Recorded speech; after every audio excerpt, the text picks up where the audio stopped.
Rajveer Singh Shoran, associate professor in chemistry, SRR Murarka government PG college Jammu.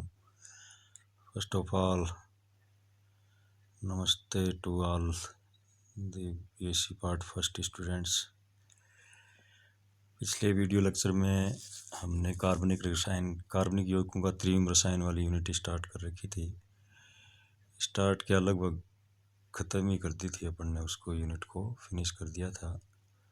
आज हम इसी यूनिट को कंटिन्यू रखते हुए इसके अंदर जो है इसके सारांश क्या है, यानी समरी ऑफ द यूनिट, उसको अपन सरसरी नज़र से अभी देखेंगे। यानी ये जो कार्बनिक यौगिकों का त्रिविम रसायन है, इसके महत्वपूर्ण बिंदु यानी सारांश क्या है। अभी तक जो अपन ने पढ़ाया पूरा, पहले अपन ने समवायता के बारे में पढ़ा था कि समवायता किसे कहते हैं। तो इसको अपन ने बताया कि समवायता का अर्थ क्या है कि दो या दो से अधिक कार्बनिक यौगिक जिनके अणु सूत्र तो एक समान होते हों लेकिन संरचनात्मक सूत्र भिन्न भिन्न होते हों, उनको अपन ने समवायता नाम दिया। फिर अपन ने समवायता के प्रकार पढ़े, जिसमें संरचनात्मक समवायता क्या है, कितने प्रकार की होती है। जैसे यौगिक, इसका अणु सूत्र समान कितनों परंतु संरचना सूत्र भिन्न होता हो, उसको अपन संरचनात्मक समवायता कह सकते हैं। कि संरचनात्मक समवायता में संरचना में अंतर के कारण जो है, यानी किस प्रकार की संरचना में किस प्रकार का अंतर पाया जाता है, उस आधार पर अपन इनको 5 भागों में बांट सकते हैं। जैसे श्रृंखला समवायता है, तो श्रृंखला समवायता के अंदर अणु सूत्र एक समान होंगे, किंतु यौगिक में कार्बन परमाणु भिन्न भिन्न प्रकार की श्रृंखला बनाते हैं। जैसे नॉर्मल पेंटेन, आइसोपेंटेन और नियोपेंटेन। या अगर ब्यूटेन के आइसोमर लें अपन, तो नॉर्मल ब्यूटेन और आइसोब्यूटेन। दूसरा इसमें संरचनात्मक समवायता का पार्ट स्थिति समवायता, यानी अणुसूत्र तो एक समान किंतु संरचना में सूत्र जो है क्रियात्मक समूह है या द्विआबंध या त्रिआबंध या पार्श्व श्रृंखला के स्थान पर परिवर्तित होते रहते हैं। जैसे 1 प्रोपेनॉल और 2 प्रोपेनॉल, तो इसमें OH समूह की स्थिति बदल गई। एक प्रोपेनॉल में 1 नंबर स्थिति पर है और दूसरे प्रोपेनॉल के अंदर जो है 2 नंबर पर OH समूह उपस्थित है। तो संरचना में अंतर जो पाया गया है इसके अंदर, वो किसके कारण है? OH समूह के कारण है। इसी प्रकार से क्रियात्मक समूह समवायता, तो इसमें संरचना में जो अंतर होगा वो क्रियात्मक समूह के कारण होगा, यानी क्रियात्मक समूह भिन्न भिन्न होंगे।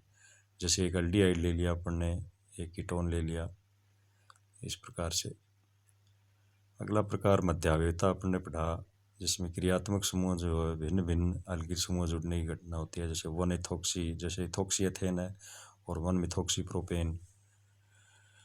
और अंतिम टोटोमेरिज्म या चलावयवता, यानी एक ही अणुसूत्र के 2 क्रियात्मक समूह समावयवी कीटो व इनोल एक दूसरे में निरंतर परिवर्तित होते रहते हैं, अर्थात गतिज समवायता दर्शाते हैं। फिर है इसमें त्रिविम समवायता, समान अणुसूत्र होते हैं किंतु यौगिक में उपस्थित विभिन्न परमाणु या समूह की स्पेशियल अरेंजमेंट जो है, यानी आकाशीय व्यवस्था जो होती है, वो भिन्न भिन्न होती है। ये मुख्य रूप से 2 प्रकार के हो सकते हैं, एक तो विन्यासी और दूसरा स्वरूपीय समवायता। तो विन्यासी समवायता इन समवायों को एक से दूसरे विन्यास में परिवर्तित करने के लिए बंध का वियोजन व निर्माण आवश्यक होता है। ये 2 प्रकार की होती है, प्रकाशिक और ज्यामितीय समवायता। तो प्रकाशिक समवायता के अंदर द्रव्यमान संरचना, भौतिक तथा रासायनिक गुण युक्त यौगिक जिनको समतल ध्रुवित प्रकाश के तल को घूर्णित करने की क्षमता रखते हों, इन यौगिकों को ध्रुवण घूर्णक व इस गुण को ध्रुवण घूर्णकता कहा जाता है। यानी समतल ध्रुवित प्रकाश को यदि दाहिनी ओर घुमा देते हैं तो यौगिक दक्षिण ध्रुवण घूर्णक, जिसको अपन छोटे d या प्लस से व्यक्त करते हैं, और यदि समतल ध्रुवित प्रकाश के तल को अपन बाईं ओर घुमा दें तो यौगिक जो है वाम ध्रुवण घूर्णक L या माइनस के द्वारा व्यक्त किया जाता है। यौगिकों का प्रकाशिक सक्रियता दर्शाने के लिए आवश्यक शर्त क्या है? तो इसमें एक तो यौगिक या अणु के अंदर असमित या किरल कार्बन परमाणु होना चाहिए, जिसको अपने स्टीरियोजेनिक सेंटर बोलते हैं। दूसरा, सम्मिति तत्वों की अनुपस्थिति। तीसरा, यौगिक व उसके दर्पण प्रतिबिंब का एक दूसरे पर अध्यारोपित न होना। यानी सम्मिति तत्व जो है एक तरह से 3 प्रकार के हो सकते हैं। सम्मिति तल, ऐसा काल्पनिक तल जो यौगिक को 2 बराबर भागों में बांटते हैं, वह एक भाग दूसरे पर अध्यारोपित हो सके। एक हो सकता है सम्मिति केंद्र। इसमें कंपाउंड को जो है एक ऐसा सेंटर चूज करते हैं जिसमें रेखा बढ़ाने पर वह यौगिक के 2 समान समूह या परमाणु तक पहुंच सके। एक होता है सिमेट्री, एक्सिस ऑफ सिमेट्री, जिसको सम्मिति एक्स बोलते हैं अपन। ऐसा एक्स जिसके विपरीत यौगिक को निश्चित कोण पर घुमाने पर यौगिक अपने मूल स्थिति में आ जाए। एक होता है प्रतिबिंब समावि, ये यौगिक जो एक दूसरे के दर्पण प्रतिबिंब तो होते हैं परंतु एक दूसरे पर अध्यारोपित नहीं होते हैं। एक किरल केंद्र युक्त यौगिक के 3 रूप होते हैं, छोटा डी, छोटा एल या रेशमिक मिश्रण DL, जैसे लैक्टिक अम्ल का उदाहरण दे सकते हो। ऐसे ही विवरीम समावि जो एक दूसरे के दर्पण प्रतिबिंब भी न हो और एक दूसरे पर अध्यारोपित भी नहीं होते हों। अरेथ्रियो और थ्रियो युग्म हो सकते हैं। ऐसे ऑप्टिकल आइसोमर जिनके अंदर जो है 2 किरल केंद्र पर संलग्न दोनों हाइड्रोजन परमाणु एक ही ओर होता है तो एरिथ्रियो, और यदि दोनों हाइड्रोजन विपरीत दिशा में है तो उसको थ्रियो कहा जाता है।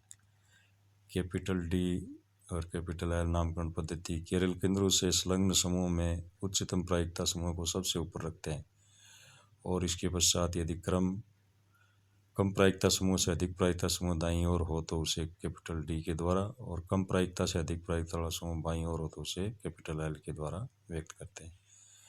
ऐसे ही RS नामकरण पद्धति है, ये भी कुछ नियमों पर आधारित है, जैसे प्रायिकता नियम है या अनुक्रम नियम है।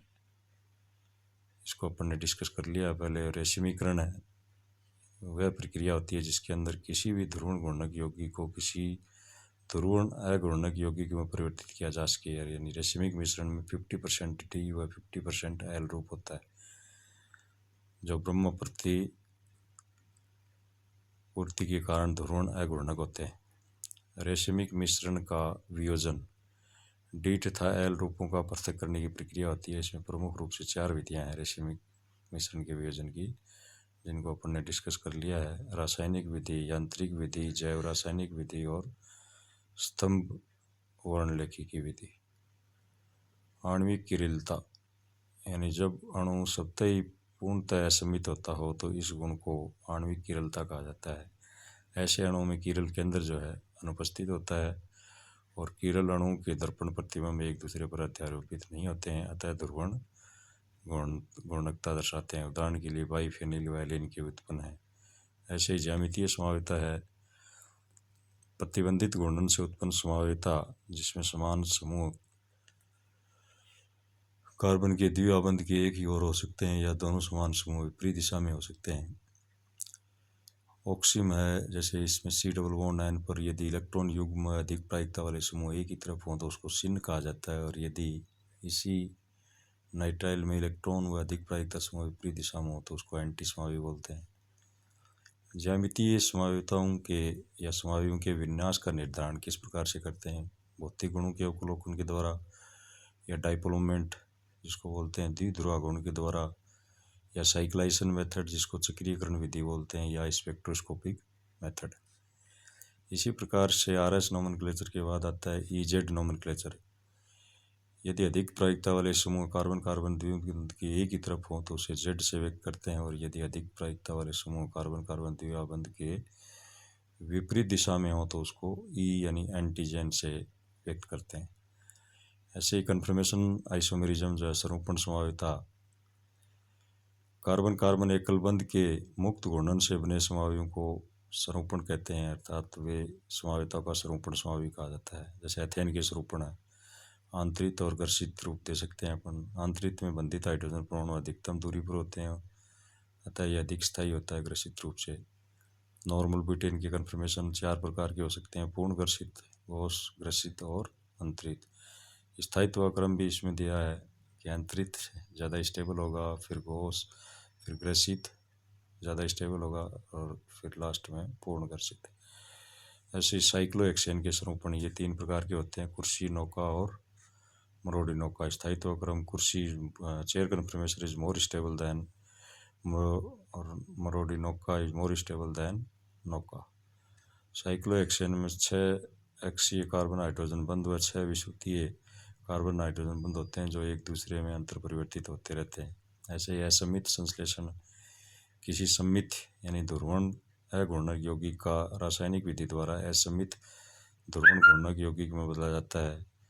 ऐसे ही वाल्डन का प्रतिपन्न ध्रुवण घूर्णक क्रियाकारक को SN2 क्रिया विधि द्वारा उत्पाद में परिवर्तित करने पर क्रियाकारक के विन्यास को विपरीत विन्यास वाला उत्पाद प्राप्त होता है।